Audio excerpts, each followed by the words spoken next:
Class fifth. ये आज अब मैं आपको पढ़ाऊंगी रेस्पिरेटरी सिस्टम और ब्रीथिंग सिस्टम, जिसको हम कहते हैं। रेस्पिरेटरी सिस्टम वो सिस्टम जिसके द्वारा हम सांस लेते हैं।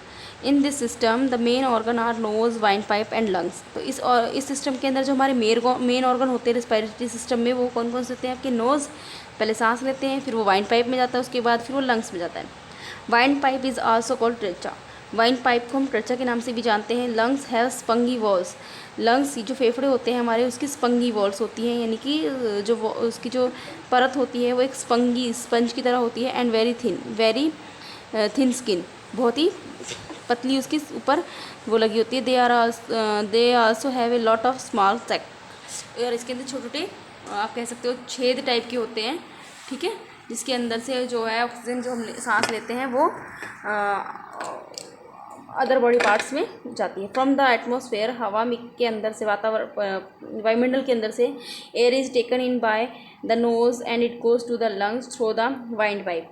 तो जब हवा वातावरण के अंदर से जब हम सांस लेते हैं और हवा हमारी नाक के द्वारा लंग्स में चली जाती है वाइंड पाइप से होकर के। वाइंड पाइप भी नाक से सांस लिया, वाइंड पाइप में गई, उसके बाद वो लंग्स में जाती है। In the lungs blood absorb the oxygen from the air. अब लंग्स के अंदर जो ब्लड होता है वो ऑक्सीजन को अपने अंदर ग्रहण कर लेता है, ले लेता है हवा के अंदर from the air and breathe out oxides, carbon dioxide. और बाहर क्या देता है? वो कार्बन डाइऑक्साइड बाहर देता है। Blood with oxygen goes to all part of the body. Blood के साथ वो ऑक्सीजन जो होती है वो पूरी बॉडी के अंदर चली जाती है। This oxygen is use by the body cells to burn the food. इस ऑक्सीजन का इस्तेमाल जो हमारा शरीर के जो सेल्स होते हैं वो खाने को पचाने में इसका इस्तेमाल करते हैं, ठीक है, बर्न करने में। On which energy is produced, और जिससे कि एक ऊर्जा उत्पन्न होती है। Burning of food release carbon dioxide. और जब खाने को पचाने की प्रक्रिया जब होती है तो उससे कार्बन डाइऑक्साइड निकलती है, which is carried back to the lungs, और जिन्हें लंग्स के द्वारा वापस ले जाया जाता है बाय द ब्लड पहले ब्लड लेके आता है और उसको लंग्स में छोड़ता है कार्बन डाइऑक्साइड को। Energy is used by the body for growth and fighting against disease. और एनर्जी का इस्तेमाल जो है हमारी मतलब ग्रोथ, बढ़ाव जो होता है जो हमारा, उसके लिए हमारी हेल्प करता है और बीमारी से लड़ने में हमारी हेल्प करती है वो एनर्जी।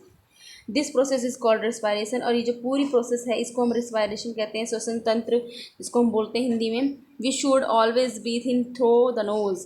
हमें हमेशा अपनी नाक के द्वारा सांस लेना चाहिए। हमें हमेशा अपनी नाक के द्वारा सांस क्यों लेना चाहिए बेटा?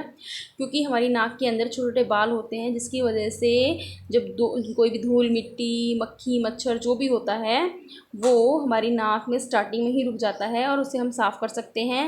अगर हम मुंह से सांस लेंगे तो गंदी धूल मिट्टी जो है हमारे फेफड़ों में जाकर जमने लगेगी, ठीक है। इसलिए है ना, हमें हमेशा नाक से सांस लेना चाहिए, क्योंकि जो हमारे नाक में जो बाल होते हैं छोटे छोटे, वो एक फ़िल्टर का काम करते हैं। ओके बेटा, तो इससे रिलेटेड मैं कुछ क्वेश्चंस आपको सेंड करूँगी और कुछ फिलअप्स हैं वो आप मुझे करके सेंड कर देना कल सुबह 10 बजे से पहले।